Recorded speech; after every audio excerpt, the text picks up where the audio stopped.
Hey, what's going on, everyone? Welcome back to OCD Recovery's YouTube channel, where I'm going to talk about rumination. I think rumination is something that really kind of kept me stuck for a really long time. I think it's something that is kind of explained incorrectly, as I like to say, 99% of the time, but it's really more like 99.9% of the time. I'm going to talk about why I differentiate between analyzing and rumination, why I think that distinction is actually very important, and why not having that distinction between analyzing and rumination tends to kind of set people up for a wrong methodology to go about OCD recovery.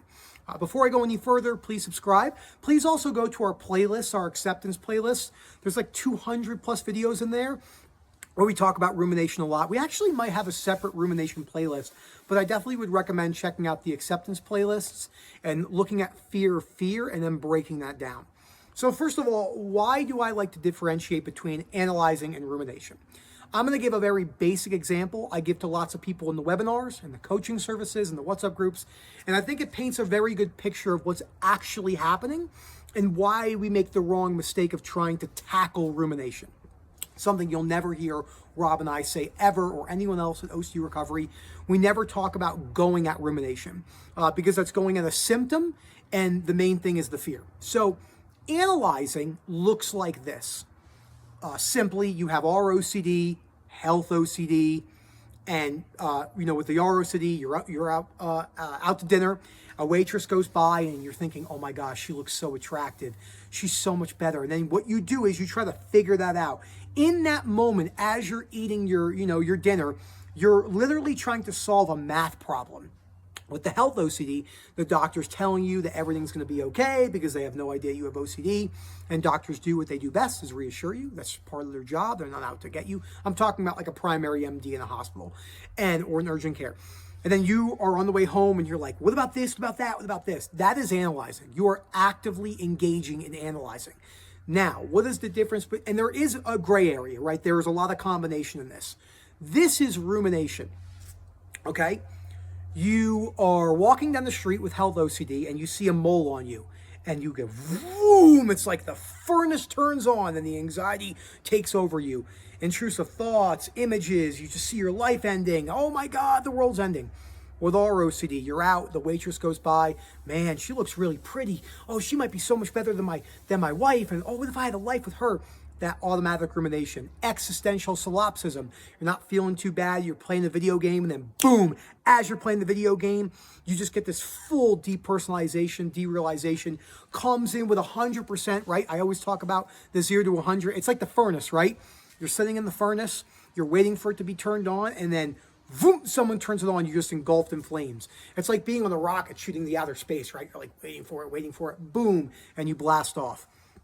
Those intrusive thoughts, images, sensation, and urges will need to be played out as is for an extended period of time. So for me, with my hyper-awarenesses and my sensory motor, and the fear of feeling physical symptoms of anxiety, I'm going to be stuck forever, my life is going to end, the intrusiveness of it, how it's just like hitting you at work, hitting you on vacation, hitting you in the swimming pool, on your wedding day, in the hospital, the birth of your children, while you're sitting on the couch trying to force relaxation, which doesn't work.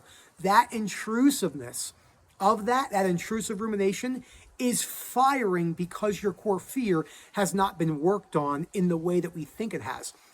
The reason why I have no intrusiveness with sensory motor OCD, for blinking, breathing, salivating, swallowing, I can do this.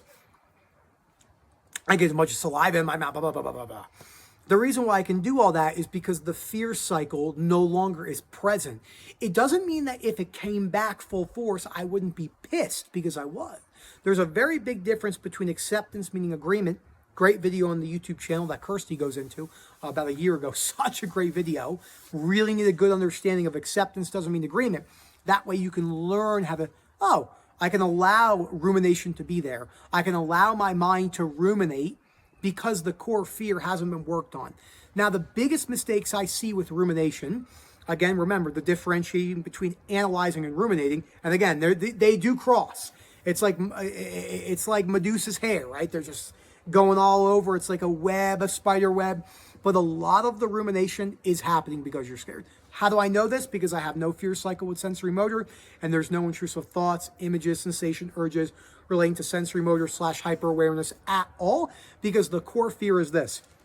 If you told me right now, today, that I was going to be hyper aware of all of my sensations at once, breathing, blinking, swallowing, salivating, heartbeat, all of that, I can say with confidence that it would suck, but it wouldn't be the end of the world.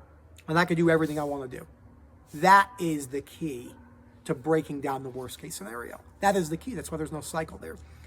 But there's no rumination there because the fear isn't there. So let's use other examples, because you might be thinking, well, how do I apply this to my own theme? Which is a great question. Let's use, for the remainder of this video, the fear of fear.